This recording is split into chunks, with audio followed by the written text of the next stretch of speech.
E aí galera, tudo bem? Como é que vocês estão? Eu espero que vocês estejam bem. Hoje eu tô trazendo um vídeo diferente pra vocês, acho que é um vídeo informativo. Eu tô trazendo o meu pai pra falar sobre regime militar ou ditadura pros mais idiota. Então eu vou fazer algumas perguntas para ele, vou pedir para ele falar sobre o que ele passou, o que ele viveu, como foi, da perspectiva de quem realmente estava lá e não desse bando de idiota que fala coisa que está escrito em livro, que foi escrito pelo Mac e enfim, vocês já sabem a história, né? Então, sem mais demora, sem mais enrolação, vamos começar a sessão de perguntas. Primeiro eu quero que você fale a sua idade, né? Porque vai que o povo fala, não, mesmo com barba branca, o cabelo branco, vai achar que você não tem idade para ter vivido. Então eu quero que você fale a sua idade primeiro. Tenho 71 anos.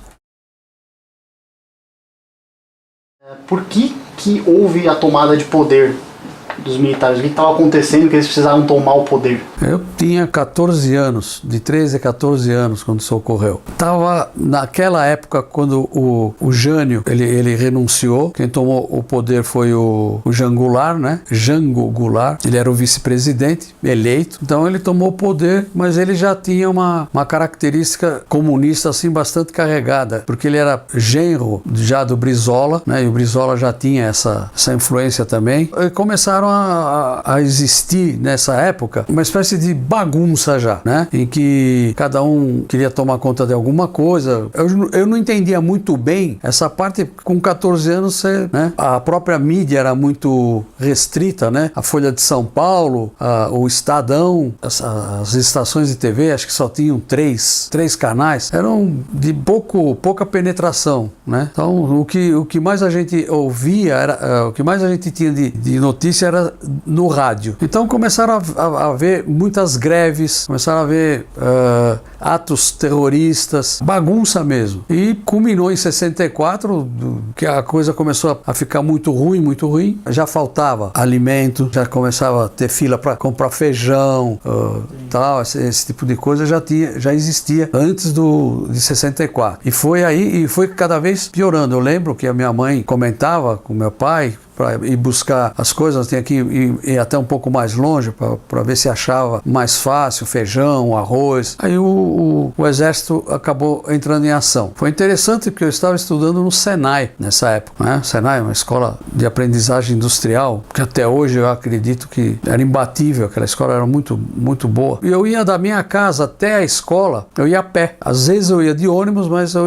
muitas vezes eu ia a pé. Eu morava no Pari, e do Pari até o Brás, né, onde tinha a escola Roberto Simons, tem ainda, né? Eu ia a pé. E eu, para chegar até essa escola, eu atravessava o Largo da Concórdia. E em 31 de março, quando houve a tomada do poder, eu espantei, porque eu entrei no Largo da Concórdia, tinha tanque de guerra, tinha carros blindados com soldados e tal, né? E eu continuei na minha, atravessei o viaduto, né? Que tem um viaduto lá, o viaduto do gasômetro, e fui para a escola. Eles fecharam a escola, não deixaram ninguém entrar, mandou todo mundo para casa. E aí a gente foi para casa e ficamos aguardando. Mas isso aí foi em 2, 3 dias já liberou. Não ficou tão... A única coisa que a gente notava muito é que nas rádios ficava tocando direto o hino nacional, né? O hino da bandeira, um hino do exército brasileiro. E não era assim uma coisa ruim, você não via ninguém bater em ninguém, ou tiros ou qualquer coisa. Foi uma tomada bem pacífica. E foi aí diante, né? Começou. Foi quando o primeiro presidente a tomar o poder mesmo foi o Castelo Branco, Humberto de Alencar Castelo Branco. E como era na rua, como era sair, ir para um shopping, como é que era fazer uma compra, passear, vocês tomavam porrada, tomavam borrachada por qualquer coisa, como é que funcionava durante um lazer ou qualquer coisa desse tipo, fazer uma compra e trabalhar, apanhava porque ia trabalhar ou não? Não tinha nada disso. A gente, quando chega, por exemplo, à noite, eu como eu estudava o dia inteiro, quando eu voltava para casa, eu saía na rua, ia conversar com meus amigos, tal, né? Até tinha uma esquina lá onde a gente se encontrava, era uma padaria, que existe até hoje lá. A gente via que tinha bastante carros da polícia, não se via isso antes. Então a polícia intensificava mais as rondas. Na época eram uns carros vermelho e preto, que o Paulo paulistano acabou apelidando de cerejinha esses carros, né, por causa das cores, né? Quando chegava até umas 10 horas, mais ou menos, não havia nada. Daí para frente existia uma espécie de toque de recolher. Quer dizer, menores de 16 anos, eles não poderiam ficar depois das 10 ou da meia-noite, eu não me recordo bem. E se ficassem, teriam que mostrar a carteira de trabalho, que estava empregado e tal, senão era recolhido para a delegacia, né? Quer dizer, você não provava que trabalhava, já tinha uma disciplina aí, né? Não ficava qualquer um na rua. E depois da meia-noite, poderia ficar quem era maior de idade, desde que devidamente documentado, principalmente com carteira de trabalho. Como é que era a parte de arte? Como é que eram os artistas, os músicos, os artistas em geral, teatro, essas coisas? Como é que acontecia? Porque a gente fica sabendo que todo mundo levava porrada. Que você subia no palco, levava porrada, você cantava alguma coisa, levava porrada. É verdade isso ou não é bem assim? Não tem nada disso. Foi inclusive nessa época, né, de 66, eu acredito, de 66 até 68, 70, é que tiveram os festivais de música na Record, onde o Chico Buarque apresentava as músicas dele, onde o Caetano Veloso apresentava as músicas dele, onde o Gilberto Gil, o Geraldo Vandré e outros artistas, né, apresentavam as músicas. O Caetano Veloso chegou a ganhar um festival, o Chico Buarque ganhou um festival, o Gilberto Gil ganhou também um festival nessa época. Todo mundo ia para o teatro, gostava de ver, porque era tudo livre, as letras das músicas, elas tinham um tom de crítica, né? Elas tinham um tom de crítica, mas nunca foram censuradas. Não houve censura dessas músicas, pelo menos dessas dos festivais. Isso com relação à música. Teatro. Eu mesmo fui assistir uma peça chamada Feira Paulista de Opinião, que trabalhava o Jô Soares e todo esse pessoal, né? Essa peça era feito alguns atos, descia a cortina, entravam outros artistas, tinha um tipo de diálogo diferente e tal, sempre com um pouquinho de crítica e tal, mas passava batido. Ninguém subia no palco. Não vinha um soldado ou um general, tá? Para isso, não. Tinha nada disso. Porque você estava lá e você não via isso. Não via, porque a gente assistia normal e eu nunca vi isso acontecer. Eu assisti a peça Hair, em que trabalhou o Antônio Fagundes, Armando Bogos. Teve até um ato no final dela, em que todos os artistas se alinharam no palco, abaixou uma cortina, depois que levantou, e todos eles ficaram nus, em pelo mesmo, algum tempo, e eles cantando o final da peça. Não teve censura, não teve bloqueio, nada. Eu assisti uma peça no Teatro Oficina do Galileu Galilei. Galileu Galilei, quando ele colocou na época para a igreja, ele estava dizendo que a Terra não era mais o centro do universo e que a Terra girava em torno do Sol e tal. Então tinha aquela coisa da igreja não aceitar isso e tal. Então também era uma peça com um fundo de crítica bastante pesado. Também não foi censurada, foi feito normalmente. Todas essas peças que eu assisti, elas tinham artistas que até hoje ainda trabalham em novelas e nunca foram reprimidos nem nada. Então a gente pode dizer que o Caetano Veloso, o Chico Buarque, mais o Caetano Veloso e o Chico Buarque são hipócritas de reclamarem da ditadura, sendo que eles não foram tão censurados assim, ou não? Com certeza, eles, como eu disse, eles participavam de festivais, eles escreviam peça, o Chico Buarque escrevia peça, o Gilberto Gil fez grandes músicas, tal, tudo nessa época. Depois eles começaram a ter uma postura política um pouquinho mais agressiva, mas uma postura que, como eles eram artistas, eles influenciavam. Então, aí sim, por volta de 68 foi que aí houve mesmo um embate maior entre os comunistas, né, que faziam terrorismo, né, com a estabilidade que existia. Existia uma estabilidade ótima, e além disso, além dos festivais, das peças de teatro. Também existia já naquela época as mostras de arte plástica nas bienais no Ibirapuera, e onde o artista expressava o que ele queria. O exército não ia lá e tirava a obra do cara, da mostra, nem nada. Ficava exposto, e normalmente essa bienal ela durava assim coisa de 30 dias, o período, né, de mostra. Então também houve toda essa manifestação dentro das artes plásticas e não havia repressão em cima desses artistas. E sobre o emprego, trabalhar, como é que estava a indústria, o que aconteceu com a indústria, com a economia do Brasil quando estava durante o regime militar? O que aconteceu? Afundou tudo? Você não podia trabalhar, não tinha emprego? Como é que era que funcionava?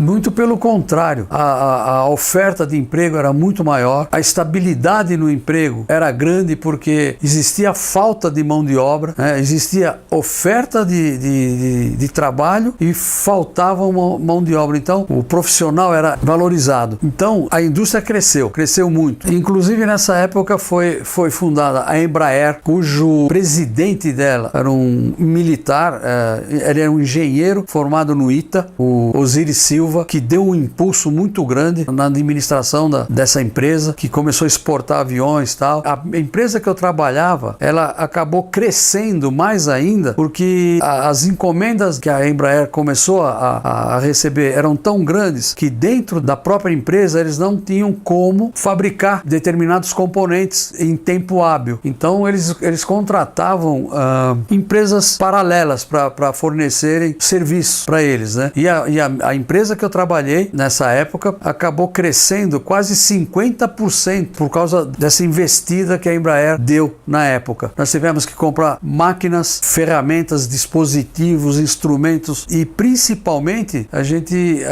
acabou abrindo um número de vagas para profissionais, né, industriais de 40 a 50 pessoas. A empresa tinha na época 200 funcionários. A empresa começou a faturar muito, tal. A Embraer era uma empresa que pagava rigorosamente em dia, não existia esse sistema corrupto de você ganhar a concorrência pagando por fora, tal. A nossa empresa foi sempre muito limpa nisso e a Embraer mesmo não aceitava esse tipo de...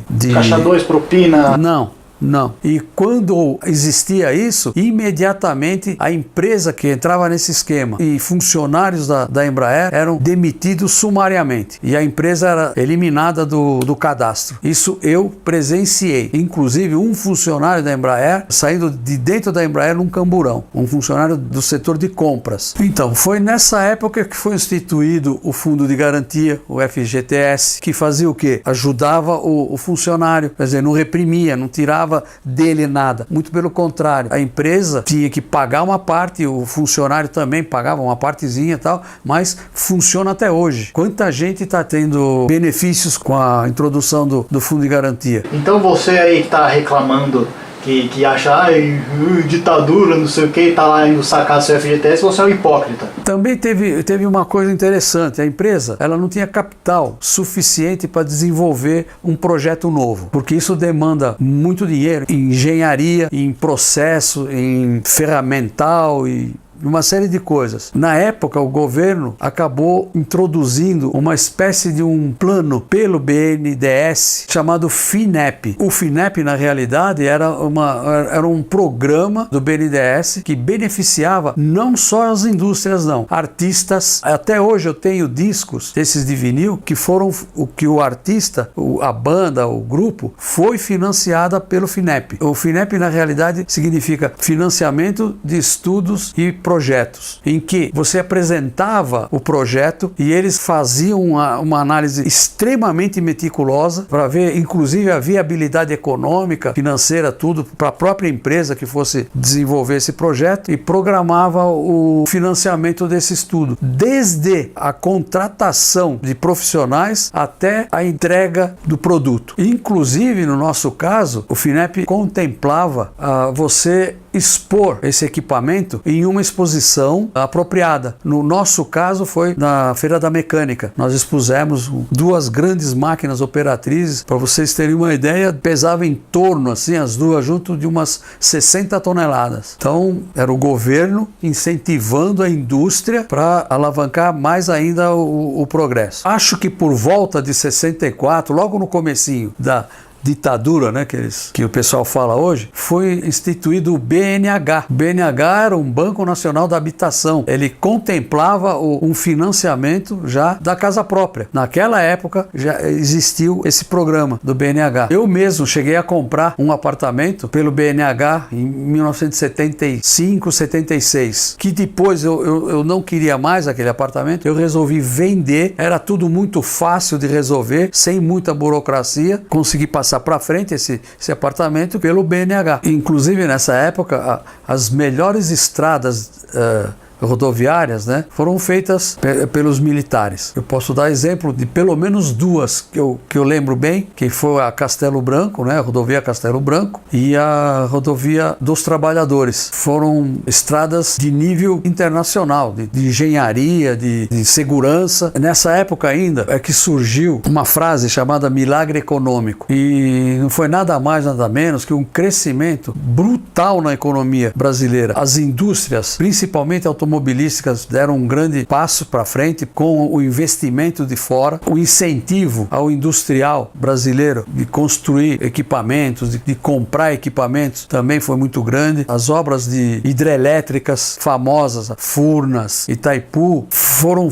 todas elas praticamente feitas nessa época. As siderúrgicas, houve bastante investimento em cima das grandes siderúrgicas, né? A CSN, na época a Cosipa, siderúrgica de Tubarão, Açuminas e outras, foram impulsionadas nessa época. E quem estava nesse comando da economia foi o Delfim Neto. Esse cara é um gênio. Ele conseguiu estabilizar a inflação, conseguiu deixar todo o sistema funcionando com sincronia, até com a economia externa, porque a gente exportava mais. Na época existiu uma medida do governo de proteger a indústria nacional que proibia a importação de determinados equipamentos. E era assim, se eu tivesse que comprar uma furadeira, e essa furadeira é estrangeira, e havia um fabricante dessa furadeira no Brasil, eu estava proibido de comprar essa furadeira. Só compraria essa furadeira de fora se eu também comprasse uma nacional. Isso ocorreu dentro da minha empresa, em que a Mercedes-Benz iria comprar uma fresadora alemã e a gente era consultado na época, eu não lembro bem, mas acho que era o Cassex. Eles consultavam a gente, como a gente tinha um cadastro no BNDES de fabricante, que dava direito para a gente financiar uma empresa o nosso equipamento. Quer dizer, foi nessa época instituído esse programa. O empresário queria comprar uma máquina, ele não tinha dinheiro para comprar à vista, então ele recorria ao BNDES, que fornecia financiamento chamado Finame, que existe até hoje, que financiava o empresário comprar o equipamento, pagando para quem fabricasse no ato que o equipamento saía da empresa. Era vantagem para os dois lados. Quem comprava tinha uma carência de 6 meses a 1 ano para começar a pagar, quer dizer, ele tinha tempo suficiente para fazer o equipamento começar a render, para depois começar a pagar as prestações, que em geral eram de 5 anos. E o fornecedor, o fabricante, recebia no ato da emissão da nota fiscal. A empresa soltava a máquina para o cliente, o Finame já com a nota fiscal já mandava todo o dinheiro para a empresa. Então isso foi instituído nessa época e por isso o desenvolvimento foi muito grande. Eu estava dizendo da Mercedes, que queria comprar essa fresadora, eles queriam comprar e compraram essa fresadora alemã, e aí eles consultaram a nossa fresadora e compraram uma fresadora também. Então, acabamos ganhando a venda dessa máquina em cima da proibição que existia do governo de não deixar importar. Isso é mentira. Podia importar, desde que você fizesse uma aquisição similar. Nessa época, eu podia fazer hora extras na empresa, porque primeiro que faltava mão de obra. Nessa empresa que eu trabalhei, eu fui convocado para, se eu quisesse, participar de um programa de manutenção preventiva durante a parte da noite, aos sábados e domingos, que eles iriam me pagar hora extras para organizar esse sistema de manutenção preventiva, que era lubrificar máquinas, limpeza e outras coisas. Com esse trabalho, para se ter ideia, eu trabalhei durante praticamente 1 ano e pouco, eu chegava a fazer 180 horas extras mensais, e eram pagas, e essas horas eram incluídas nas férias, para poder ser remunerado também nas férias. Era muito útil para mim, e com isso eu consegui comprar um terreno, fazer a minha casa e ajudar a fazer a casa dos meus outros 2 irmãos, com esse trabalho que eu tive de hora extra, que o sindicato pouco atuava, não proibia nada, não podia proibir. O sindicato era apenas uma instituição para se fazer corte de cabelo, consulta médica e alguns programas de passeio para um grupo de pessoas. Basicamente esse é o papel do sindicato. As greves eram muito raras. A gente negociava quase que diretamente o aumento. Nessa época foi instituído comissão de fábrica. Foi nessa época, mais tarde, de uma época para cá, é que começou a ter uma atividade mais política dentro da empresa do que propriamente uma atividade de segurança. Então, isso aí, de um tempo para cá, é que começou desde 86, 87, que começou a ter muita, né? Desde quando acabou a ditadura.